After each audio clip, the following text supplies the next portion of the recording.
Hello friends, welcome you all. आज हम vision IAS के 9 सितंबर वाले डेली करंट अफेयर्स डिस्कस करेंगे।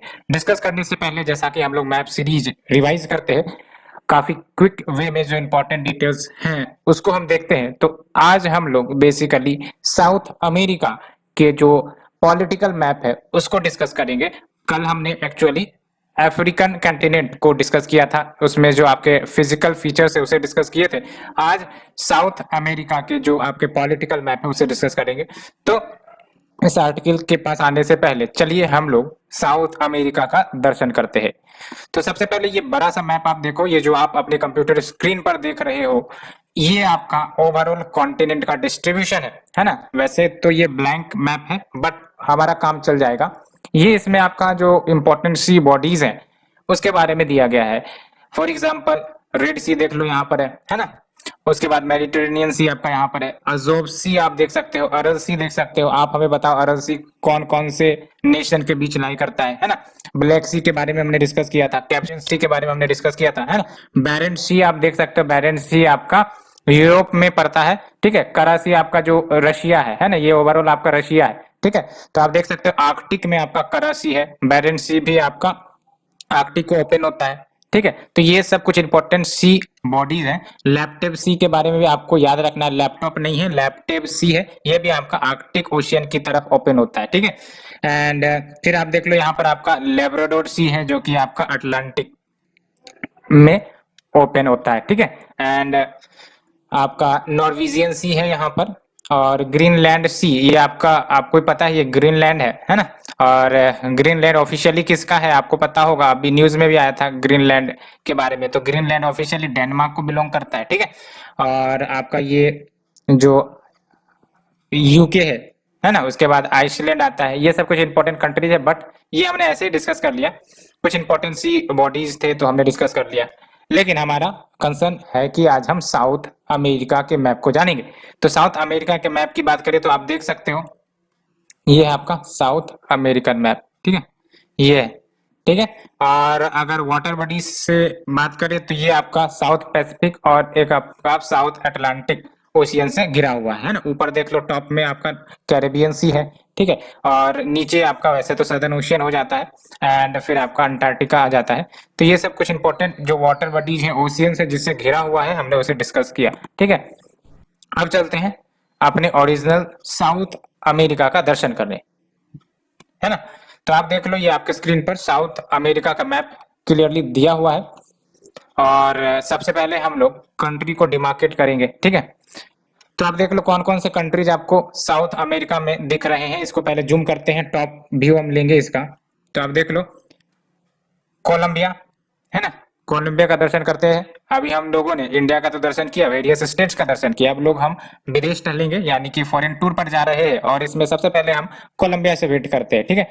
तो कोलंबिया से वेट करने के बाद आप देख लो कोलंबिया का कैपिटल आपका बोगोटा है। एंड ये आपका कनेक्टेड है पनामा से, और Panama is narrow strip of land, है ना, जो दो बड़े लैंड मास को कनेक्ट करती है। तो एक तरफ आपका कोलंबिया को तो कनेक्ट कर ही रही है और एक तरफ आपका जो सेंट्रल अमेरिकन नेशन है ना, इस इधर वाले जो नेशन होते हैं वो सेंट्रल अमेरिकन नेशन कहलाते हैं, उनको कनेक्ट कर रहा है। तो पनामा यहाँ पर है, Panama is a nation, independent nation, और इसका कैपिटल है पनामा सिटी, ठीक है। तो आप देख लो पनामा को कनेक्ट कर रहा है आपका कोलंबिया। और कोलंबिया के बॉर्डरिंग जो लाइन्स है वो हमने डिमार्केट कर दिए है। और कोलंबिया आपका कोस्टल नेशन है ना, क्योंकि इसकी जो आपका कोस्ट है वो पैसिफिक की तरफ भी ओपन हो रही है और अटलांटिक की तरफ भी ओपन हो रही है। इधर आपका कैरेबियन है, कैरेबियन आपका अटलांटिक का ही पार्ट है बेसिकली, ठीक है। तो ये जो इस साइड है ये आपका पैसिफिक है, देख सकते हो आप, है ना। ये आपका पैसिफिक की तरफ ओपन होता है और ये आपका अटलांटिक की तरफ ओपन होता है, ठीक है। तो ये हमने कोलंबिया का डिस्कशन किया और कोलंबिया के कैपिटल को भी देख लिया। पनामा को कनेक्ट कर रहा है कोलंबिया, ये भी हमने देखा है ना। तो पनामा किसे किसे कनेक्ट कर रहा है देख सकते हो आप, कोलंबिया हो गया आपका, और ये जो आपका कोस्टरिका है, कोस्टरिका का कैपिटल देख लो सैन जोस है, यहाँ पर आपको दिख रहा होगा कोस्टरिका का कैपिटल सैन जोस है ना। तो ये आपका, ठीक है, ये आपका कोस्टरिका और इसे कनेक्ट कर रहा है जो सैन जोस उसका कैपिटल है, ठीक है। तो ये बात आपको याद रखनी है। तो कोलंबिया का दर्शन करने के बाद अब हम लोग पहुंचते हैं वेनेजुएला के पास, है ना। तो वेनेजुएला आप देख लो, ये भी आपका ओपन होता है अटलांटिक ओशियन में, क्योंकि आप यहाँ पर बड़ा सा मैप देखो, यहाँ पर है ना, ये है आपका, इधर ही सारे नेशन आ रहे हैं, कोलंबिया आ रहे हैं और इसके बाद आपका वेनेजुएला आ रहा है। तो डेफिनेटली इधर आप देख लो नॉर्थ अटलांटिक ओशियन है, इधर साउथ पैसिफिक है, ठीक है। तो ये हमने देखा। तो यहाँ पर आप देख लो वेनेजुएला को बॉर्डर करने वाले बाउंड्री को हम लोग खींच रहे हैं यहाँ पे, और अल्टीमेटली आपको ये वेनेजुएला कंप्लीट होती हुई नजर आएंगी। क्या ये लैंडलॉक्ड है? बिल्कुल नहीं, है ना। तो वेनेजुएला का कैपिटल देख लो क्या है आपका, कैराकास, ठीक है, कैराकास। एंड फिर आपका आता है गुयाना, ठीक है, गुयाना, ये भी आपका कोस्टल नेशन है, और गुयाना का कैपिटल देख लो जॉर्ज टाउन, ठीक है। उसके बाद आपका आता है सूरीनाम, ये जो ब्लू कलर में आप देख रहे हो सूरीनाम, इसका कैपिटल है आपका पैरामैराइबो, ठीक है। और उसके बाद ये जो आप ग्रीन कलर में देख रहे हो बेसिकली ये फ्रेंच गुयाना है, ठीक है। ये ओवरसीज टेरिटरी है, किसकी? फ्रेंच की, याद रखना ये ब्रिटिश की नहीं है, फ्रेंच की है, ठीक है। फ्रेंच गुयाना नाम से ही पता चल रहा है फ्रेंच की ही है, ठीक है। तो हमने ये देखा कि जो आपके अटलांटिक ओशियन से सराउंड करने वाले जो साउथ अमेरिकन नेशन है उसमें एक वेनेजुएला आ रहा है, गुयाना आ रहा है, सूरीनाम आ रहा है और फ्रेंच गुयाना आ रहा है, ठीक है। कोलंबिया आपका दोनों तरफ से, एक तरफ आपका पैसिफिक से भी और एक तरफ आपका अटलांटिक से भी, ठीक है, शेयर कर रहा है। एंड ये आपका नदर्न साउथ अमेरिकन नेशन को हमने डिस्कस किया। अब चलते हैं ब्राजील। ब्राजील आपको भी पता है लार्जेस्ट कंट्री, अगर हम बात करें साउथ अमेरिका में तो ब्राजील ही है ना। और ब्राजील का कैपिटल ब्राजीलिया है। और आपको ही पता है ब्राजील में ही आपका रियो दे जेनेरियो कॉन्फ्रेंस हुआ था, देख लो ये रियो दे जेनेरियो कॉन्फ्रेंस यहाँ पर है ना। मतलब रियो दे जेनेरियो जो लोकेशन है यहाँ पर है, ठीक है। तो ब्राजील, और सबसे इंपॉर्टेंट बात ये कि जो आपका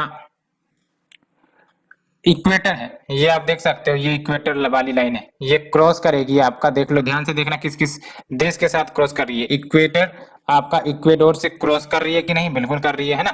उसके बाद कोलंबिया से क्रॉस कर रही है कि नहीं? बिल्कुल कर रही है। उसके बाद देख लो वेनेजुएला से क्रॉस नहीं कर रही है ना, तो वेनेजुएला से क्रॉस नहीं कर रही है और ये सीधे आपका चला जा रहा है। तो कौन कौन से नेशन साउथ अमेरिका वाले इक्वेटर से क्रॉस कर रहे हैं, टच कर रहे हैं? तो उसमें आपका आ जा रहा है BCE प्लस गैलपेगोस आइलैंड, ये है आपका गैलपेगोस आइलैंड, ये ऑफिशियली आपका इक्वेडर का ही है, ठीक है। तो याद रखना है ये जो गैलपेगोस है ये आपका वेस्ट ऑफ इक्वेडोर है, ईस्ट ऑफ इक्वेडोर नहीं है, वेस्ट ऑफ इक्वेडोर है। कौन से ओशियन में है? आपका पैसिफिक में, ठीक है। ये याद रखना, गैलपेगोस आइलैंड के ऊपर क्वेश्चन आ सकते, ठीक है। तो कैसे याद रख सकते हो आप इन नेशन को? BCE, है ना, आप हिस्ट्री में BCE पढ़ते हो तो BC याद रख सकते हो, B for Brazil, C for Colombia, E for Ecuador. अगर आपके पास और कोई निमोनिक्स है तो आप कमेंट में बता सकते हो, सो दैट अदर्स को भी हेल्प हो जाए, ठीक है। तो ये BCE वाला निमोनिक्स देख सकते हो आप। उसके बाद हम ब्राजील पर डिस्कशन करते हैं। ब्राजील देख लो लार्जेस्ट नेशन जो शेयर करता है आपका बाउंड्री कौन कौन देश के साथ। तो एक तरफ हमने देखा ये जो ऊपर वाले जो भी कंट्रीज हमने डिस्कस किया, चाहे कोलंबिया डिस्कस किया, वेनेजुएला डिस्कस किया, सूरीनाम, गुयाना, फ्रेंच गुयाना, अब फिर आप देखो पेरू, बोलीविया, पैराग्वे और आपका उरुग्वे, है ना।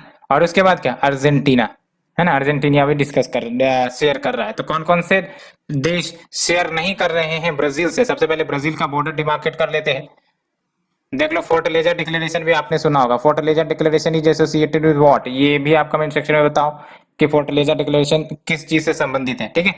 एंड डिमार्केट कर रहे हैं ब्राजील को। और ये आप देख लो, ये आपका ब्राजील पूरी तरीके से डिमार्केट हो गया। तो कौन कौन से नेशन आपके बॉर्डर से कर रहे हैं ब्राजील से? तो ये जो आपके नदर नेशन है ये तो कर ही रहे हैं, एक्सेप्ट इक्वेटर। इक्वेटर नहीं शेयर कर रहा, आप देख सकते हो इक्वेटर आपका काफी ज्यादा वेस्ट में है ना। उसके बाद पेरू, है ना, पेरू शेयर कर रहा है, ठीक है। और फिर देख लो आप चिली नहीं कर रहा है, ठीक है, चिली का बॉर्डर यहीं पर है ना। तो चिली नहीं कर रहा है। अर्जेंटीना कर रहा है क्या? बिल्कुल कर रहा है। तो आप देख सकते हो, आपको ये याद रखना ज्यादा दिक्कत करेगा कि कौन कौन से बॉर्डर शेयर कर रहे हैं। ये याद रखो कि कौन कौन से बॉर्डर शेयर नहीं कर रहे हैं ब्राजील के साथ। तो देख लो चिली एक्सेप्शन है, चिली नहीं कर रहा है ना, चिली चिल्ड है इसलिए आपका ये बॉर्डर शेयर नहीं कर रहा है। और फिर आप देख लो ये आपका इक्वेडर है, इक्वेटर भी आपका बॉर्डर शेयर नहीं कर रहा है। और अल्टीमेटली और कोई देश है क्या जो बॉर्डर शेयर नहीं कर रहा है ब्राजील के साथ? तो और तो कोई देश नहीं दिख रहे हैं जो आपके बॉर्डर शेयर नहीं करते, बाकी सारे के सारे आपके बॉर्डर शेयर कर रहे हैं एक्सेप्ट आपका इक्वेटर हो गया, उसके बाद चिली हो गया, और ये है, ठीक है। अर्जेंटीना भी बॉर्डर शेयर कर रहा है, ठीक है। अब बात करते हैं कि लैंडलॉक्ड कंट्रीज कौन से, उससे पहले जानने से ये जानना जरूरी है कि आपका ट्रॉपिक ऑफ कैप्रिकॉर्न किस किस देश से पास होता है। आपको भी पता है Brazil is the only country in the world जो दोनों tropic of Capricorn and equator दोनों से पास करता है ना। ये आपका देख सकते हैं इक्वेटर है, इक्वेटर से पास कर रहा है, और ये आप देख सकते हो ट्रॉपिक ऑफ कैप्रिकॉर्न है। तो ट्रॉपिक ऑफ कैप्रिकॉर्न किस किस से पास कर रहा है देख लो आप। चिली से पास कर रहा है बिल्कुल, उसके बाद आपका अर्जेंटीना से पास कर रहा है बिल्कुल, और पैराग्वे से पास कर रहा है बिल्कुल, और ब्राजील से पास कर रहा है बिल्कुल, ठीक है। तो आप देख लो A B C P, A B C P, ठीक है। A B C P, A for Argentina, B for Brazil, C for आपका यहाँ पर चिली है, ठीक है। क्योंकि आप समझ सकते हो सदर्न हेमिस्फीयर में है तो चिली ही मिलेगा, कोलंबिया नहीं मिलेगा। कोलंबिया आपका नदर्न वाले रीजन में आ गया है ना, वहां आपका इक्वेटर आता है ना, और यहाँ पर आपका सी में चिली आ रहा है, ठीक है। और पी फॉर पैराग्वे, ठीक है। तो ये आपका चार देश ट्रॉपिक ऑफ कैप्रिकॉर्न से गुजरते हैं, ठीक है। तो ये डिस्कस कर लेने के बाद अब बात करते हैं कि जो लैंडलॉक कंट्रीज है, यहाँ कौन कौन से लैंडलॉक कंट्रीज है। दो ही लैंडलॉक कंट्रीज आएंगे, ये देख लो पैराग्वे, और फिर आपका ये है बोलिविया, है ना। कैसे याद रखोगे? पाबो, पाबो याद रख सकते हो। पाबो यानी कि आप है ना, पाबो यानी कि पाना टाइप हो गया ना, कुछ पाना, इसी प्रकार से हो गया पाबो। तो पी ए से आपका पैराग्वे हो गया, और बी ओ याद रख लो पाबो, बी ओ फॉर बोलिविया, तो पाबो याद रख सकते हो, ठीक है। तो ये हमने डिस्कस किया ब्राजील को, और जो आपके उनके बॉर्डरिंग स्टेट्स है, तो कौन कौन बॉर्डर नहीं कर रहे हैं ब्राजील से, आपका एक तो चिली हो गया और एक आपका इक्वेडोर हो गया, बाकी सब बॉर्डर कर रहे हैं ब्राजील से, ठीक है, including the Argentina.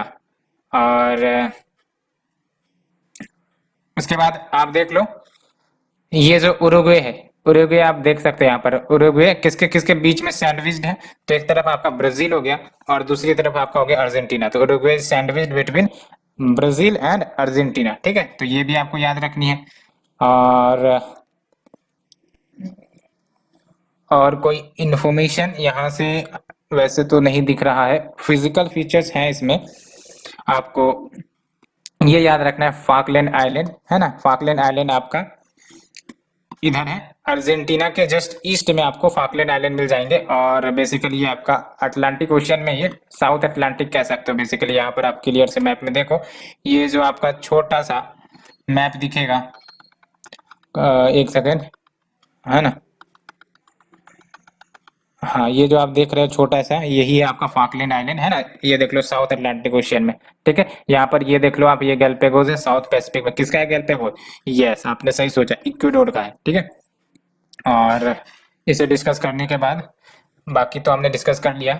Physical features के बेसिकली पावर पॉइंट्स तैयार नहीं है, दैट्स वाई फिजिकल फीचर्स को करने में थोड़ा डिस्कशन डिले हो सकता है, लेकिन फिजिकल फीचर्स देखते हैं, अगर स्लाइड बनेगी तो फिर डिस्कस करेंगे, अदरवाइज इसे फिर बाद में अच्छे से लेक्चर सीरीज बना के फिजिकल फीचर्स डिस्कस किया जाएगा, ठीक है। और ये आपका ब्राजील हो गया, बाकी सब अब ये देख लो लैंडलॉक है ना, तो लैंडलॉक हमने देख लिया कि ये दो ही हैं, पाबो, और उसके बाद सारे किसी न किसी कोस्ट से शेयर करते हैं। अब चिली जो है आपका पैसिफिक से हो गया, ठीक है। और अर्जेंटीना आप देख लो, अर्जेंटीना आपका अटलांटिक से हो गया, है ना। और उरुग्वे देख लो आपका अटलांटिक से हो गया, ठीक है। ब्राजील आपका अटलांटिक से हो गया, और बाकी ये आपका French Guiana, Suriname, Guyana, Venezuela, ये सब आपका अटलांटिक से ही शेयर कर रहा है। और इक्वेडोर तो आपको ही पता है आपका पैसिफिक हो गया, कोलंबिया दोनों से, है ना, तो कोलंबिया दोनों से शेयर कर रहा है। तो अटलांटिक ओशियन का भी पानी को ये टच करता है, एज वेल एज जो आपका पैसिफिक ओशियन का जो वाटर है उससे भी ये टच करता है, ठीक है। तो ये हमने ओवरऑल डिस्कस किया। बोलिविया का जो कैपिटल है देख लो आप, लापेज है ना, लापेज। एंड जो अर्जेंटीना का कैपिटल है ब्यूनो एरिस, और ब्यूनो एरिस का नाम आपने सुना होगा, बार बार सुना होगा, ठीक है। तो ये हो गए आपके। और पेरू का कैपिटल क्या है? लिमा, लिमा एक्वाड कुछ करके था शायद, है ना। तो बेसिकली यूएनएफसीसीसी के जो कॉप होते हैं यानी कॉन्फ्रेंस ऑफ पार्टीज, उसमें से एक लिमा डिक्लेरेशन निकल कर आया था। वो लिमा डिक्लेरेशन में क्या बातें कही गई थी, आपको अगर याद है तो आप बता सकते हो। ठीक है, सो इसे हमने डिटेल से डिस्कस किया। अब चलते हैं अपने फिजिकल बेसिकली आर्टिकल की तरफ। ठीक है, तो आप देख लो, नीति आयोग का मिथेनॉल इकोनॉमी प्रोग्राम आया है। क्या है ये मिथेनॉल इकोनॉमी प्रोग्राम? मिथेनॉल क्या है इसके बारे में भी जानेंगे। ठीक है, तो ये जो आपका मिथेनॉल इकोनॉमी प्रोग्राम लाया गया है, इसका ऑब्जेक्टिव यही है कि जो मिथेनॉल का जो इंपोर्ट भारत करता है ना, उस इंपोर्ट बिल को कम करना है ना। एज वेल एज मिथेनॉल, आपको भी पता है कि ये ग्रीन हाउस गैसेस काफी ज्यादा इमिट करता है, तो जो ग्रीन हाउस गैसेस एमिशन है उसको भी रिड्यूस करेगा।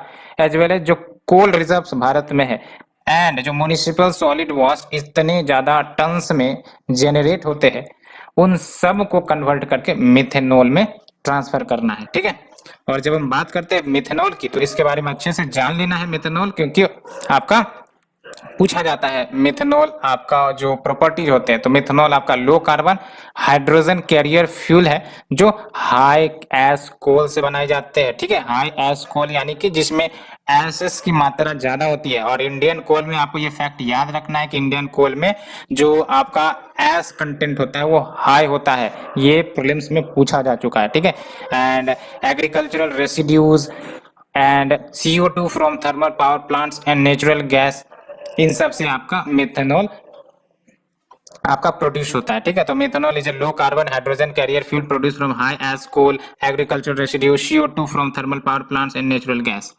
क्या बेनिफिट होंगी मेथनॉल इकोनॉमी की? तो पहली बात तो ये कि इन्वायरमेंटल फ्रेंडली है ये मिथेनॉल। जो आपका पेट्रोल में अगर इसे इंड्यूस किया जाएगा तो आप देख सकते हो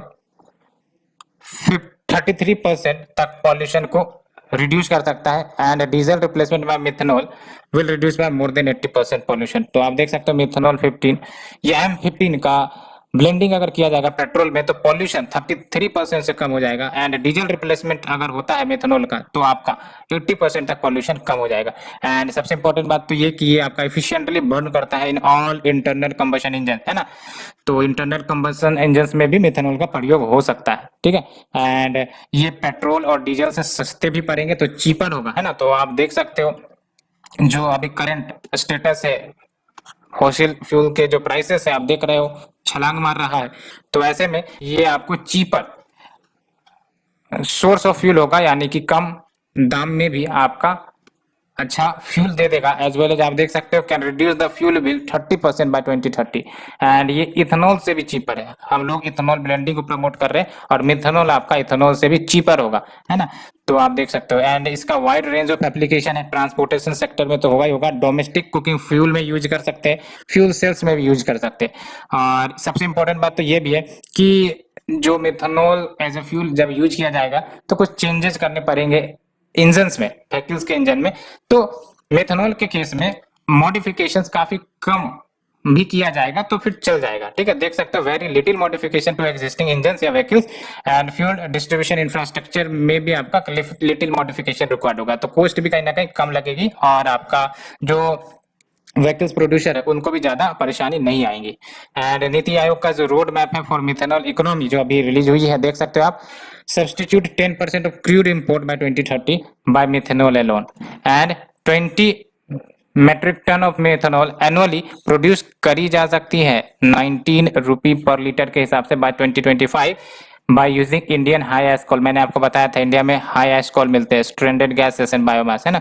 तो कितना ज्यादा इंपोर्ट बिल हमारा कम हो सकता है, एज वेल एज पॉल्यूशन कम हो सकता है। मैंने पॉल्यूशन का स्टेटस देखा कि ये अच्छे से रिड्यूस कर सकता है। ठीक है, और we have the methanol economy research programme और ये आपका department of science and technology चला रही है and department of science and technology for production of methanol from various sources, जैसे इंडियन कोल से प्रोड्यूस हो रही है, CO2 from thermal power plant, steel plant, इन सब से भी आपका मिथेनॉल प्रोड्यूस हो रहा है। एंड ये जो आपका department of science and technology है, इन्होंने methanol and dimethyl ether program 2015 में लॉन्च किया था। तो इसे डिस्कस करने के बाद let's move to the next article, the atlas of mortality and economic losses from weather climate and water extremes. इसका एक रिपोर्ट निकल कर आया है और ये स्टेटस बताएगा 1970 से लेकर 2019 के भी क्या आपका इकोनॉमिक लॉस हुए हैं because of the weather climate water extremities जो आप देख रहे हो आजकल।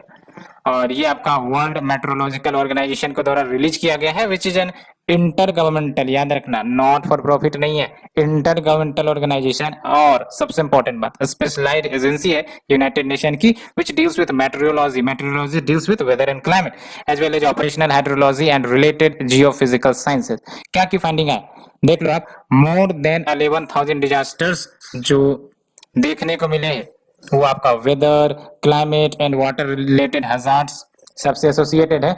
इन सबों ने लगभग 2 मिलियन डेथ, 2 मिलियन डेथ यानी कि आपका 20 लाख डेथ के लिए जिम्मेदार है, as well as 3.64 trillion dollar का लॉसेस के लिए जिम्मेदार है। क्योंकि जब भी ये सब घटनाएं होती है तो इंफ्रास्ट्रक्चर लॉस है ना, जो आपका प्रॉपर्टी लॉस है ना, इन सब की सुविधाएं खत्म हो जाती है, ये सब बर्बाद हो जाते हैं। अल्टीमेटली फिर रिहेबिलिटेशन प्रोग्राम चलाना पड़ता है, तो उन सब के कारण खर्चे आते हैं। तो इससे आप समझ सकते हो कि कितना ज्यादा लॉस होता है, वेजिटेशन लॉस होता है ना। तो ये सब कुछ इंपॉर्टेंट बातें हैं। और आप देख लो over the last 50 years 50% of the all recorded disaster, 45% of the related death and 74% of the related economic losses ये आपका weather, climate and water hazards के कारण हुई है। And more than 91% of all death ये आपका डेवलपिंग कंट्रीज में हुआ है ना। क्योंकि डेवलपिंग कंट्रीज में कहीं ना कहीं जो आपका एडेप्टेशन वाली इंफ्रास्ट्रक्चर है, जिसको हम कहते हैं रिजिलियंट इंफ्रास्ट्रक्चर, उसकी कमी है। हालांकि डेवलपिंग नेशन प्रयास कर रहे हैं कि वो अपने देश में रिजिलियंट इंफ्रास्ट्रक्चर बनाए, है ना। इंडिया भी आपका ये प्रयास में लगा हुआ है। एंड नंबर ऑफ डिजास्टर्स ये आपका बढ़ ही है बाय फैक्टर ऑफ 5, लेकिन नंबर ऑफ डेथ डिक्रीज हुई है। ये भी आपका रिपोर्ट बिटवीन दिस पीरियड जो अभी हमने डिस्कस किया वो बताया जा रहा है। एंड क्यों हुआ है, बिकॉज हमने एक टेक्नोलॉजी डेवलप की है, वो टेक्नोलॉजी का नाम है अर्ली वार्निंग सिस्टम, जिसके तहत आप देख सकते हो जो साइक्लोन्स आते हैं या फिर कोई ऐसे नेचुरल डिजास्टर्स आते हैं तो हमें पहले पता चल जाता है, तो हम इवैक्यूएट कर देते हैं, है ना। उसके बाद जब समस्याएं खत्म हो जाती है तो रिहेबिलिटेट कर देते हैं, तो नुकसान तो कम होता है पहले के मुकाबले, है ना। तो इसलिए प्रॉपर्टी भले ही लॉस हो जाए, इंफ्रास्ट्रक्चर भले ही लॉस हो जाए, बट डेथ आपका कम हो जाता है। And there were gaps in weather observation. Only half of the 193 WMO members इनके पास multi hazard early warning system है ना। तो जाहिर सी बात है इनके कारण आपका अर्ली वार्निंग सिस्टम की सुविधा नहीं अवेलेबल होंगी, तो फिर जो डेथ है, लॉस है, उसको नहीं सेफगार्ड किया जा सकेगा, है ना। एंड ये इंपॉर्टेंट है, याद रखना आपको, Sendai framework for disaster risk reduction जो आपका 2015 से 2030 के बीच के लिए है ना। इसमें आपका इस अर्ली वार्निंग सिस्टम के सिग्निफिकेंट बेनिफिट को रिकॉग्नाइज करता है bye incorporating them into one of its 7 global targets, जो आप देख सकते हो ये 7 ग्लोबल टारगेट्स सब्सटेंशियल रिडक्शन करने वाली है ना, ठीक है। और ये सेंडाई फ्रेमवर्क के तहत है।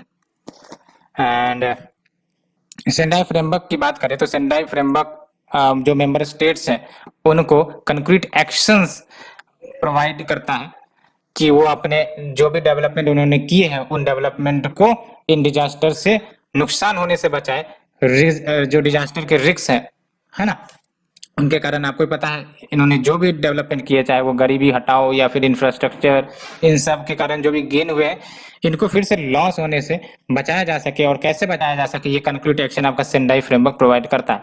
तो आप देख लो सब्सटेंशियल रिडक्शन में क्या क्या करना है। ग्लोबल डिजास्टर मोर्टेलिटी, यानी कि कोई भी डिजास्टर अगर आती भी है तो हो प्रॉपर्टी नुकसान हो सकता है तो हो सके, लेकिन डिजास्टर के कारण मोर्टेलिटी ना हो, ये एक ऑब्जेक्टिव है। Reducing the global disaster mortality and reduce the number of affected people globally and reduce direct economic losses in relation to GDP, है ना। ये भी एक ऑब्जेक्टिव है जिसमें आपका बोल रहा है कि जो इकोनॉमिक लॉसेस है उसे भी कम करना है, ठीक है। उसके लिए टेक्नोलॉजी चाहिए होगी।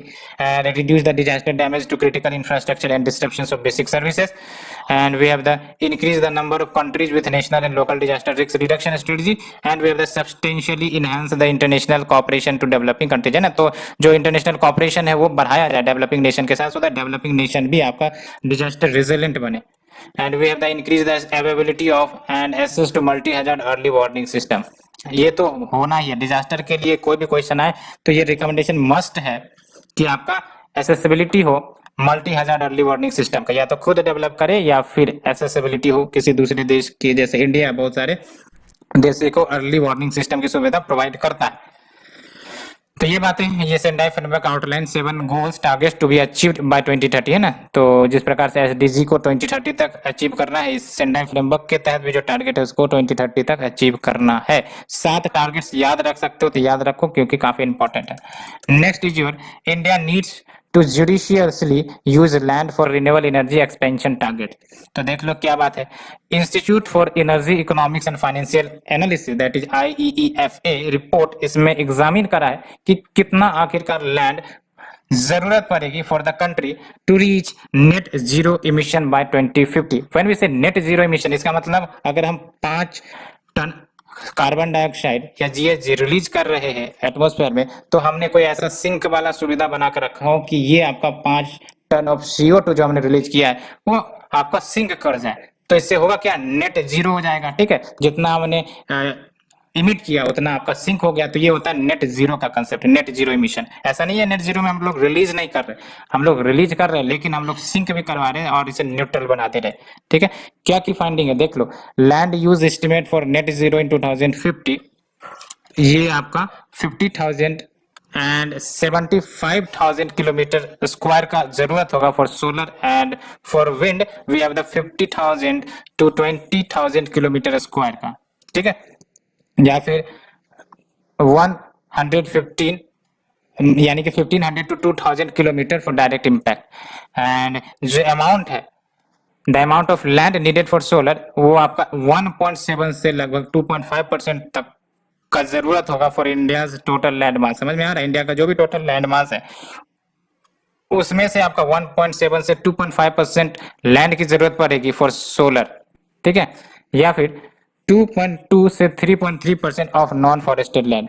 एंड आप देख लो size, location of land and impact on human habitation, agriculture and conservation of natural resources, इसको भी तो एवेल्यूट किया जाएगा क्योंकि अगर लैंड की जरूरत पड़ेगी तो कहीं ना कहीं हमको हो सकता है डिफोरेस्टेशन करवाना पड़े, है ना, हो सकता है आपका वेजिटेशन लॉस हो, तो इन सब का प्रॉपर इवोल्यूशन होना जरूरी है।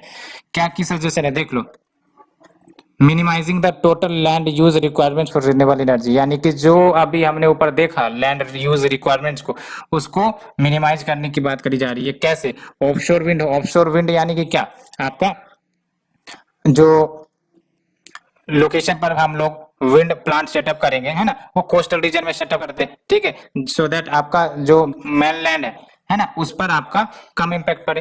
And we to promote the rooftop solar, यानी कि छत पर ही, है ना, rooftop solar power plant, power plant यानी कि इस रूफ टॉप सोलर प्लेट जो है वो लगाया जाए, रेदर की वो जमीन पर डायरेक्ट आपका सोलर प्लांट एक बड़ा सा एरिया को छेके, है ना। तो ये भी है, promoting the roof top solar plant and solar on mostly artificial water bodies, है ना, आर्टिफिशियल वाटर बॉडीज कोई है ना, वहां पर आपका सोलर प्लेट को बिछा दिया जाए। ये आपने फिगर भी देखा होगा आपका। ठीक है, and where net environmental benefits can be issued, and optimizing the identification and assessment of land for renewable generation by developing clear environmental and social criteria for rating potential sites, and जो undue regional concentration हो रहे हैं उसको भी limit किया जाए, supporting the widely distributed renewable generation। and सबसे important बात यह है कि give more thrust on Indian agrivoltaic sector, जो कहीं ना कहीं फार्मर्स के लिए बेनिफिशियल होगा और जो अन्य टाइप्स ऑफ लैंड के ऊपर जो डाइवर्ट करनी है उससे बढ़िया है कि आपका इसके तरफ डाइवर्ट किया जाए, सो दैट जो प्रेशर है on other types of land उसको रिड्यूस हो सके। सो ये हमने डिस्कस किया। So let's move to our next article, government enters into cease fire agreement with National Socialist Council of Nagaland, यानी कि निक्की ग्रुप। तो देख लो, ग्रेटर नागालिज्म, इससे पहले हमने डिस्कस भी किया था इश्यू को, है ना। तो ये ग्रेटर नागालिज्म की डिमांड करते हैं, ये जो आप देख रहे हो कलर में, है ना। और नागा एकॉर्ड के बारे में भी आपने सुना होगा। और ये जो आपका सीज फायर एग्रीमेंट है जो हुई है national Socialist Council of Nagaland के द्वारा, ये आपका इफेक्टफुल होगा फॉर 1 ईयर, जो आपका सितंबर 8 से शुरू हो जाएगा। And more than 200 cadres of the group along with 83 weapons, इन सबों ने सरेंडर भी कर दिया है as a part of this peace process. And government ने already framework agreement with NSCN IM के साथ साइन किया हुआ है अंडर द फ्रेमवर्क एग्रीमेंट जो नागा पीस अकॉर्ड में बात कही गई थी 2015 में।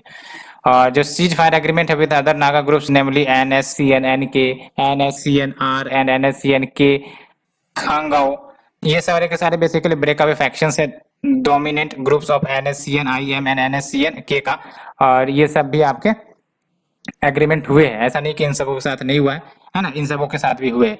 और अगर हम बात करें नागा मूवमेंट की, तो ये आपका India longest running insurgency movement कह सकते हो। 1946 में अंगामी फिजो, इन्होंने नागा नेशनल काउंसिल को क्रिएट किया था और इन्होंने ही डिक्लेयर किया था नागालैंड को as an independent state on 14 अगस्त 1947। और 1975 में NNC यानी कि नागा नेशनल काउंसिल ने एग्रीमेंट जताई कि वो वायलेंस त्याग देंगे under the Shillong accord, and कुछ लीडर्स ने बेसिकली अपोज भी किए थे। और 1980 में National Socialist Council of Nagaland ये आपका इमर्ज होता है, जो नागालिज्म की डिमांड करता है। नागालिज्म यानी कि ग्रेटर नागालैंड, है ना।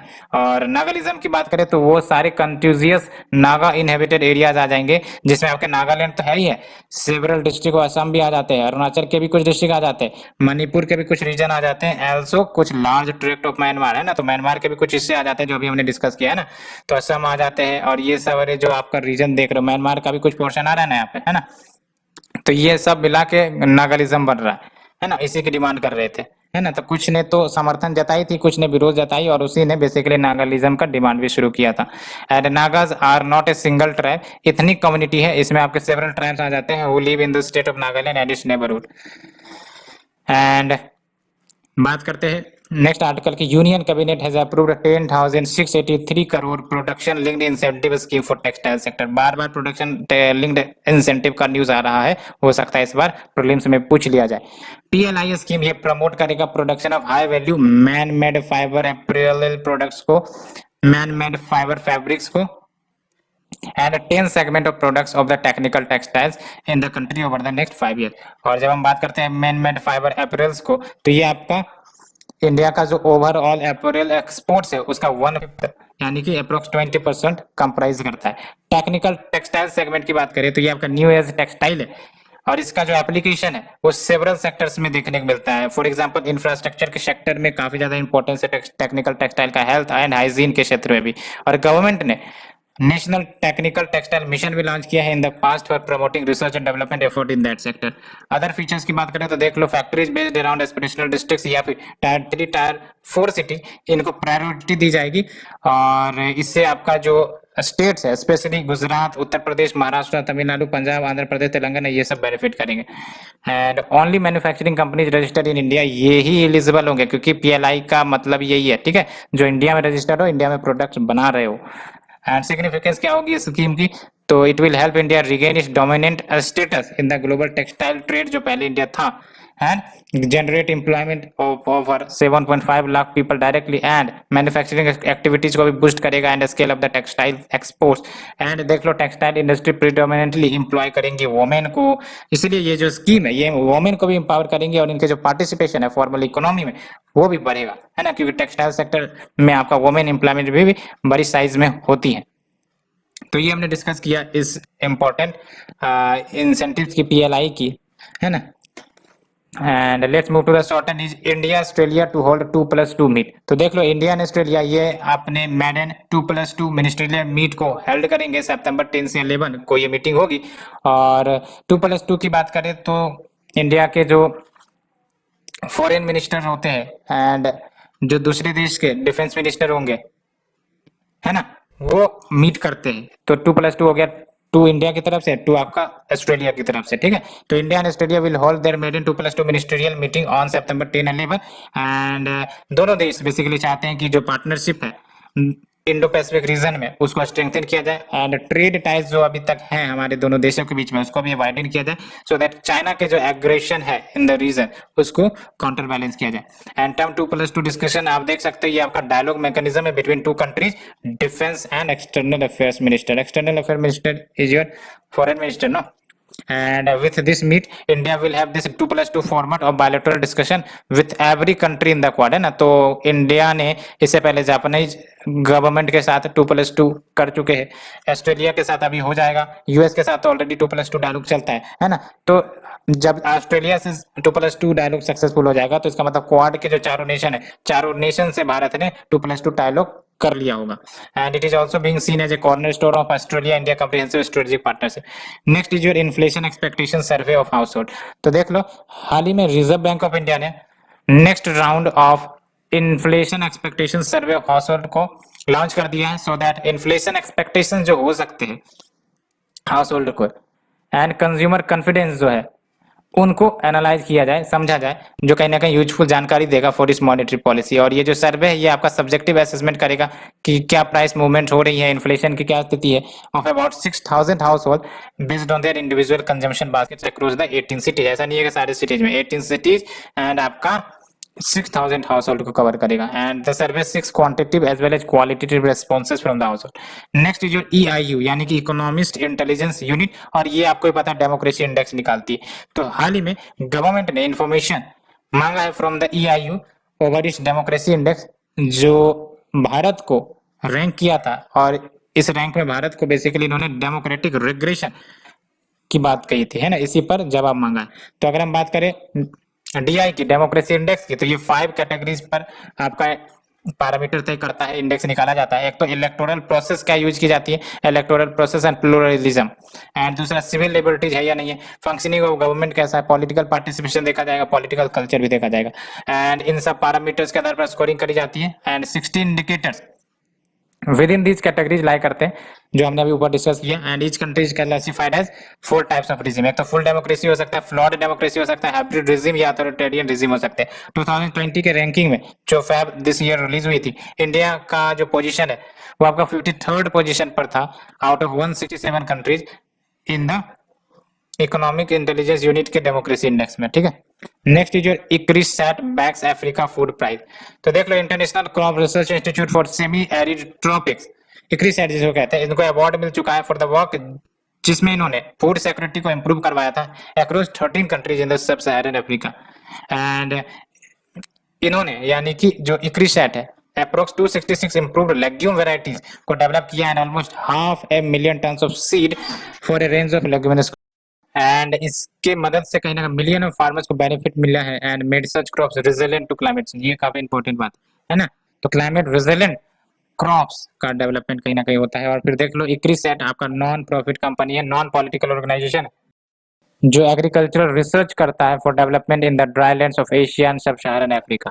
And we have the UNHCR education report 2021 staying the course the challenges facing the refugee education. तो देख लो, UNHCR यानी कि United Nation high commissioner for refugee, the UN refugee agency basically, और ये इंटरनेशनल एफर्ट की बात कर रहे हैं to guarantee the secondary education for refugee children and youth in its report. क्या की फाइंडिंग है देख लो, 2 out of 3 refugees children ये कभी सेकेंडरी स्कूल जाते नहीं है। And way the gross enrolment rate for refugees at secondary level कितना है, 34% है ना, यानी कि 100 में 34 तो आपका 34 ही एनरोलमेंट करवाता है, रजिस्टर करवाता है सेकेंडरी स्कूल के लिए।